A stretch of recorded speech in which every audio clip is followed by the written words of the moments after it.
Hey guys, so it's been a minute since I've given you a tutorial, but for this one I wanted to make sure that you understand this principle, so I'm going to do a little bit of a demo for you just to kind of make sure you guys are starting off on the right foot. So I have Photoshop open.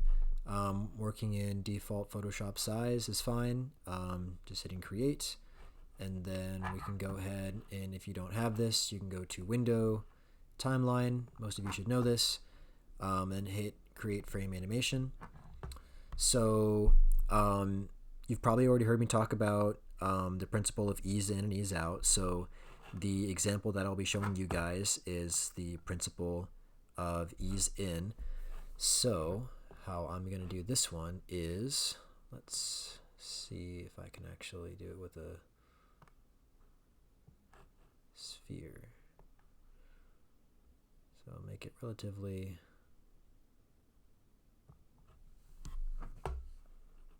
symmetrical. Okay, so I have this guy.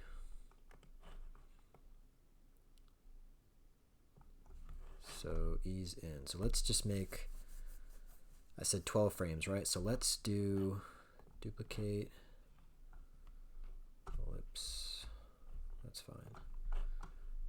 Hold down shift, select both, duplicate, okay, 4, 1, hold down shift, duplicate, now we have 8, and then just do it one more time with the 4, duplicate, now we have 12.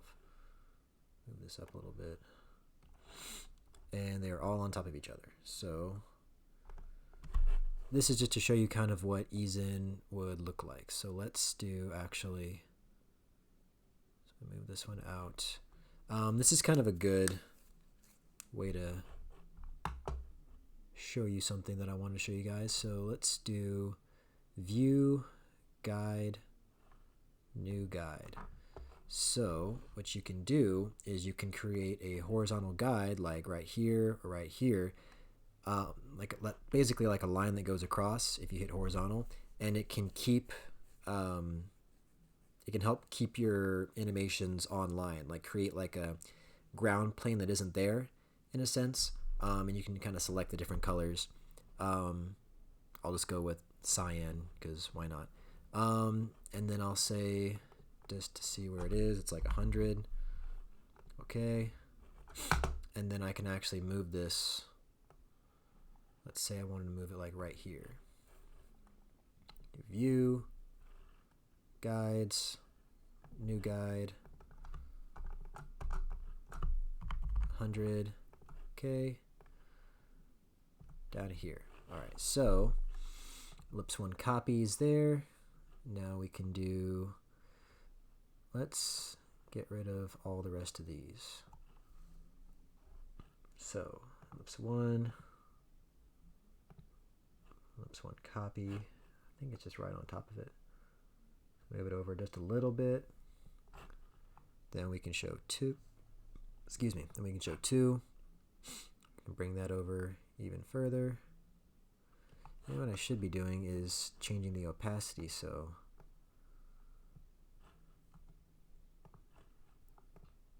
you can have an easier time seeing these.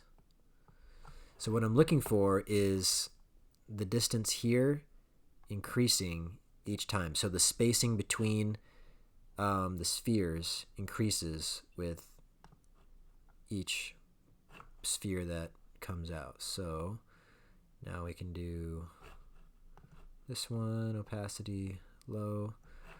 So let's copy 3. Maybe like right there's good. And then we can do 4. Let's do 4, 3. Opacity goes down.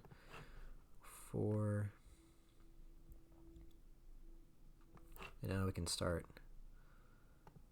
taking these off a little bit because they're not helping anymore. This one further. Next one. This guy can go down.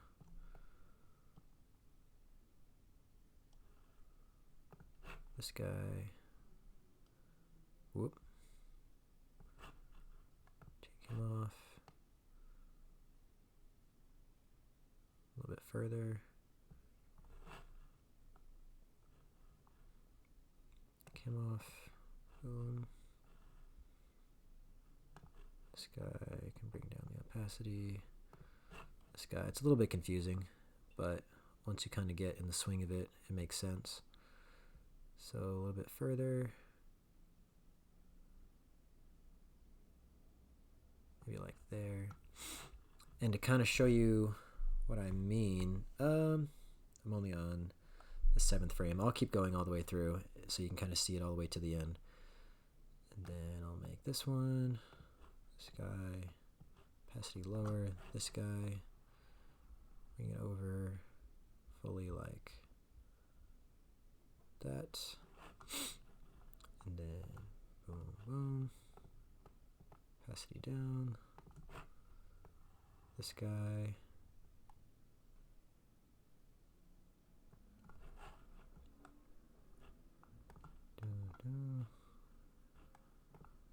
Opacity down.